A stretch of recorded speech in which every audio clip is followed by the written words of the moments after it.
vedare tinokuchingamidzai zvekare kune chimwe chirongwa pano paZim Facebook Secrets and Confessions. Tadzoka zvekare nemamwe mamessages. Regedzai tibva tapinda mumamessages edu atadzoka takakubatirai.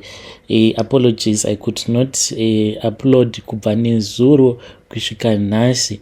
Nezuro pandaida kugadzira kuti nditange kurekodha ameno zvakangotanga kungoitika, laptop yacho yaitoramba zvamuchose, like ndaizama kuiunlocka nekatouch button kaya yaitoramba kutoramba totally. Saka handizive kuti inyaya yekuti takasarudza kuti timboita zvemaprayers at 9 p.m. zvava kukonzeresa kuti zvinhu zvinge zvichidai so, but we are not going to stop.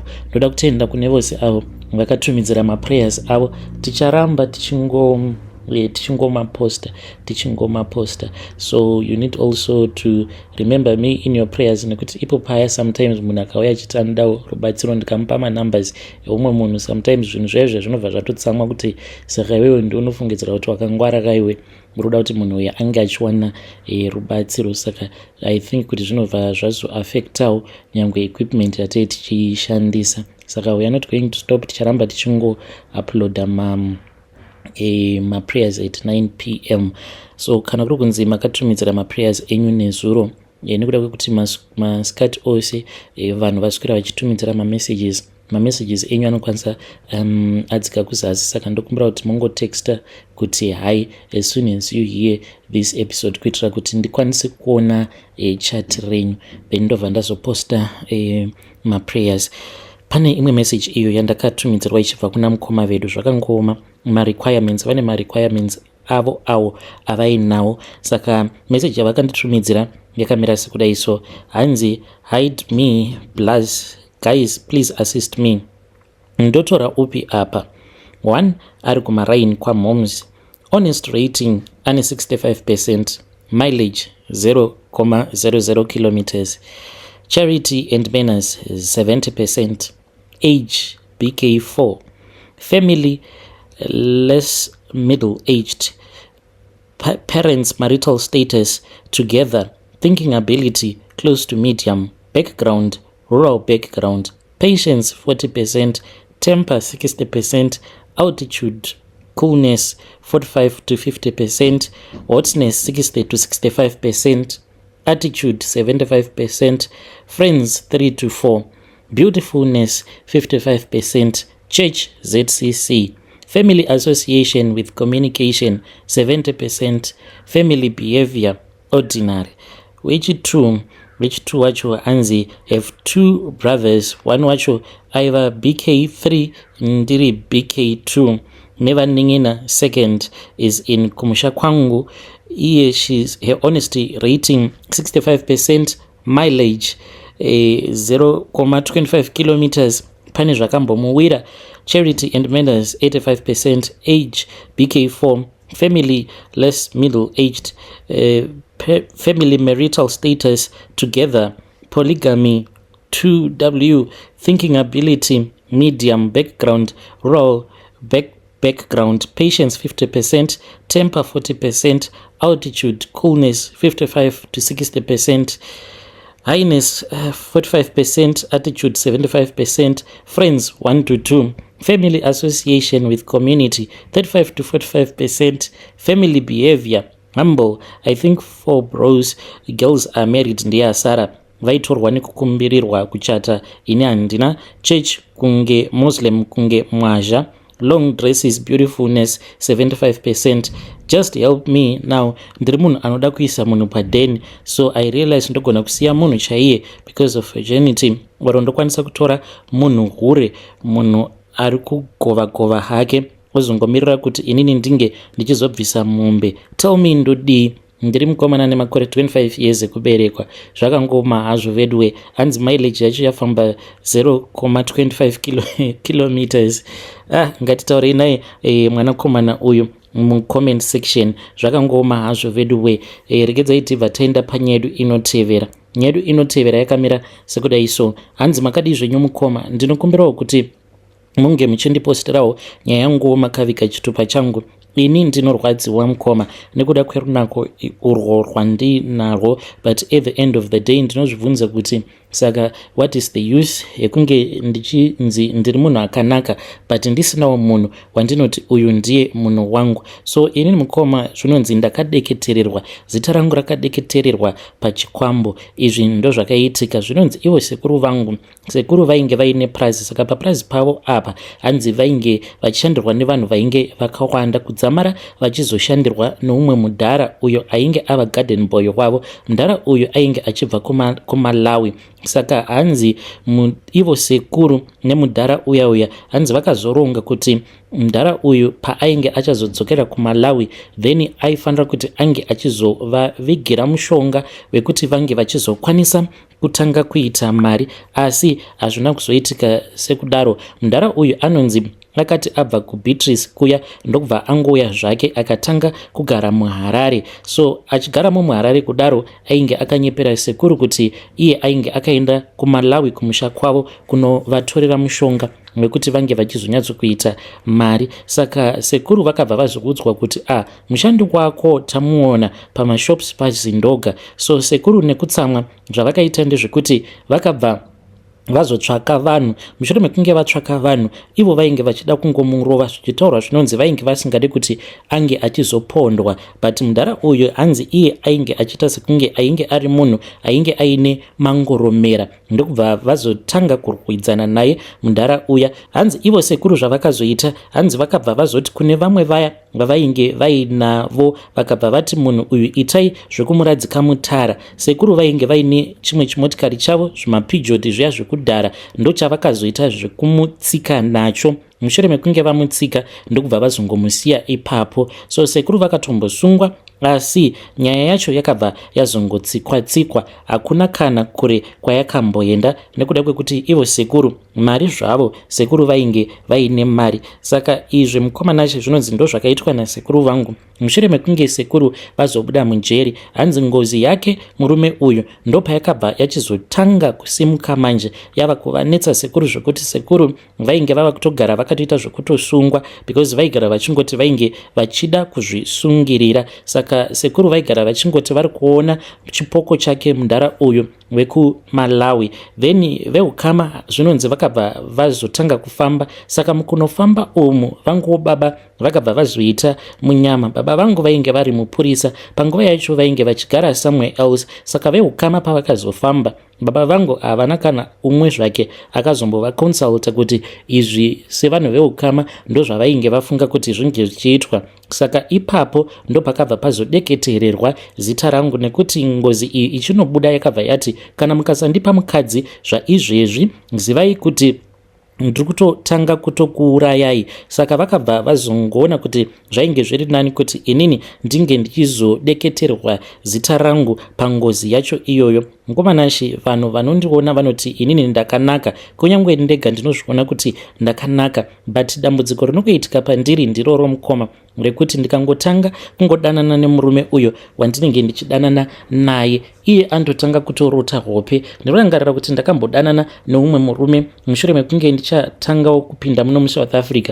Murume uyu aingoti kana akauya pamusoro pangu aibva angotanga kungoita imwe nervousness yekuti ndaimubvunza kuti what is going on, but akazosvika pakundidudzira kuti anenge achinzwa sekunge kunenge kuine umwe munhu anenge akatitarisa. Ndikabva ndatoziva kutoti wainge uri mweya wake mudhara uya. Then kana kuri kunzi ndikadana nawo nemurume kwenguva yakati rebei, murume uya achishingirirawo achiita nharo achiti iye anondida, zvinozoitika ndezvekuti murume uyu anotanga kusangana nemabad challenges muupenyu hwake. Ndakatombodanana neumwe murume uyu iye ainge ari Malaicha. Mukomanachi pandakatanga kudanana naye upenyu hwake wanyatsokuona kuti hwakarongeka, even though ainge ari munhu ainge aine mukadzi wake. Ndainge ndangozviudza kuti sezvo ndisingakwanisi kuwanawo kwangu ndiri ndega, zviri nani kuti ndinge ndichingopindawo ipapo. Even with that sacrifice, Malaicha uyu mukoma mushure mekunge azotenga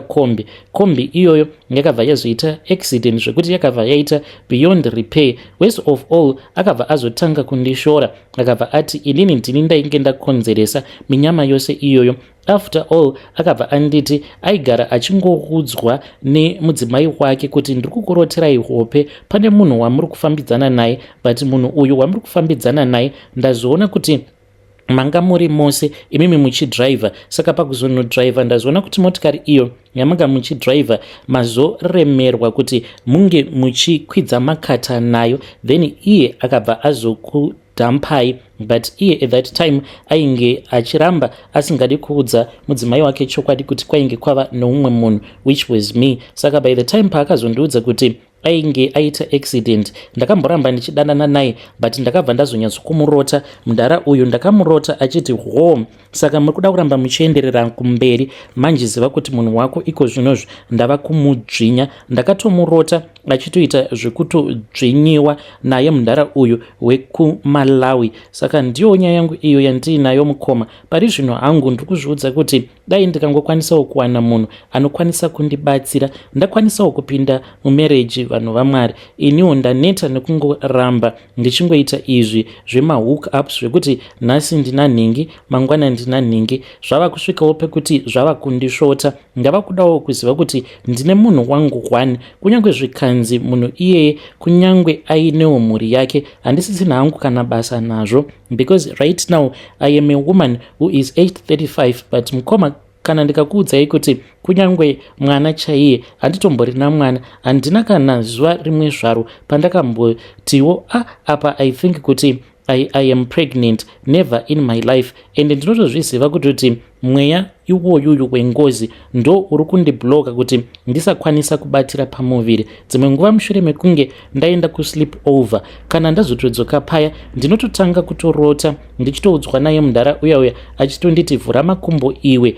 apa ndinenge ndichiramba. Anobva azoita zvekundimanikidza mudhara uyu, then anoti kana andivhura makumbo kudaro anobva azotanga kusvesvepa achisveta sikarudzi yangu, zvekuti ndinobva ndaona kuti urume hwose huyauya hunenge hwasara muchibereko mangu hunenge huchifanira kuti hunge huchizoumba chipenyu chinorarama, hunobva hwazosvesvetwa wose, ndobva ndasara ndiri clean. Anoti kana apedza kudaro obva ati iwe hakuna munhu anombofa akakumitisa iwe, obva atanga kuseka. Mudhara uyu anoti kana atanga kuseka kudaro anobva atotanga kutoimba mamwe masongs ekuti ndakazotofind out mushure mekunge ndatanga kumatsvaka masongs aya panapa paYouTube. Ndikabva ndatoona kuti komasongs awa andaigara ndichingorota mudhara uyu achiimba masongs anoimbwa nezvigure. Ndinokumbirawo kuti munge muchizondiposterawo nyaya yangu makavhika chitupa changu. I don't know if I am going to find any help. I have been trying to look for help for a very long time now. Vedari ndo message iyo yandakatumidzirwa ichibva kuna vanzvadzi vedu.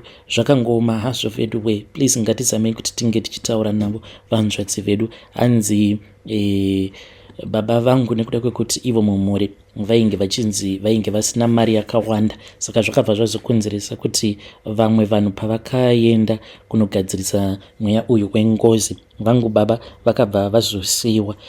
Ndo zvakashatirawo kuti kana mumhuri uchionekwa sekunge munhu asina chaainacho, chose chakashata chinenge chingoiswa pauri kana kuti pavana vako. Saka ndiri kutsvakawo mubatsiri anokwanisa kundibatsira. Regedzai tibva taenda panyedu inotevera.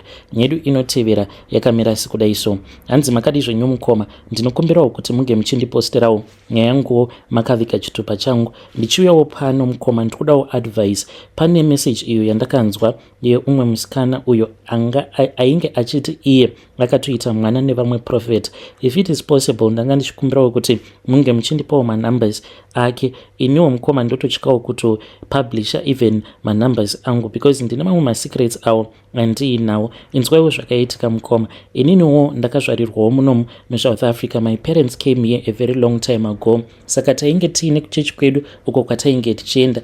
Then pakazotanga kuita mukurumbira prophet ivavo, amai vangu ndo pavakabva vazotanga kungoramba vachingoona mavideos ake paDS kuzonosvika zvichizonzi ainge achifanira kuti ange achizouya kuno kuSouth Africa. Saka akati auya kuno kuSouth Africa, isuwo takabva tazoendawo ikoko, then pakabva pazofomewa another church in our area. Saka iniwo semunhu anofarirawo zvekwaMwari ndakabva ndangotanga kungoparticipata. Ndichiparticipata kudaro, one day mukoma, that was when I was taken by this other man uyo wandai wanzokuona achifamba navo prophet ava as the bodyguard akabva azondiudza kuti there was a special message for me. So ndakabva ndazopiwa mafone numbers, ndikabva ndanzi mafone numbers awo andainge ndapiwa andaifanira kuti ndinge ndichizotaura like pandinenge ndichinzwa kuda inini. He was the one who was going to text me. Ndakabva ndazotora mafone numbers aya ndokubva ndamasavha. I waited and I waited. Mukoma pasina kana mazuva ndakabva ndazoudzwa kuti ndainge ndichazotumidzirwa mari. Ndakatumidzirwa mari ndikabva ndazonzi ndainge ndichifanira kuti ndinge ndichizoenda kushopping. Ndikabva ndatotanga kutoona kutoti panapa prophet vaivenge vava kutoda nezvangu. Saka ipapo vachizonondipfimba like ndakabva ndavabvuma because I thought kuti ndini ndainge ndiri ndega. So mukoma zvakazoitika ndezvekuti naprofeti ava mukuzonosangana pabonde ivo vainge vakandiudza kuti vainge vasingadi kuti ndinge ndichizoita pamuviri, but handinyasokuziva kuti chii chakazoitika because pane pamwe apo patakazoita bonde then tikabva tazoona kuti rainge raputika like the protector rainge raputika mushure mekunge taita bonde. Zvadaro mukomanashi iniwo handina kana kumbofunga kuti nhumbu yainge yatobata mushure mekunge ndazoita pamuviri. This man ainge achida kuti ndinge ndichiita an abortion. Mukomanashi I had to run away and I had to go into hiding. Tina mamwe marelatives edu awo ari kuNamibia. I did not tell my parents kuti mwana uyo wandainge ndakatakura mudumbu mangu ainge ari mwana waprofet. So I ran to Namibia and he kept on calling me vachindiudza kuti he wanted to see me, but nekuda kwekuti vainge vakanditi ndaifanira kuti ndinge ndichiita an abortion, I knew kuti he was going to force me. Then ndakazoti paya ndabatsirwa mwana wangu. Mwana akati ava ne6 months ndo pandakabva ndazodzoka kuno kuSouth Africa. Chakandirwadza ndechekuti ndakazoti ndadzoka kuno kuSouth Africa mukoma vakamboita nguva vachimuramba mwana uyu, and what hurts me is that in the end mushure mekunge vabereki vangu vazopindira nyaya dzacho prophet ndo pavakabva vazouya kumba kwedu like pakangoitwa sort of like a damage control because vakauya nemari yainge yakawanda ndokubva vazopa vabereki vangu mari iyoyo. Even if I had the liberty to send you my pictures emwana wangu, you would definitely say kuti mwana wangu uyu she looks exactly like her dad. Zvinhu zvinondirwadza mukoma because at that time he seduced me and I thought kuti I was the only girl, but I later found out kuti he takatowanda. I think kuti vatori nemagirlfriends kunyange anotodarika kuma 200. Handizivi kuti why vasinganeti nekuramba vachingosangana pabonde nevakadzi vakasiyana siyana. Hey, vedari ndo message iyo yandakatumidzirwa ichibva kuna vanzvadzi vedu. Zvakangoma hazvo vedu uye hanzi pakazongoitwa damage control. Saka ngatizamei kuti tinge tichitaura naye mwanasikana uyo mucomment section. Strange things indeed they do happen in this world.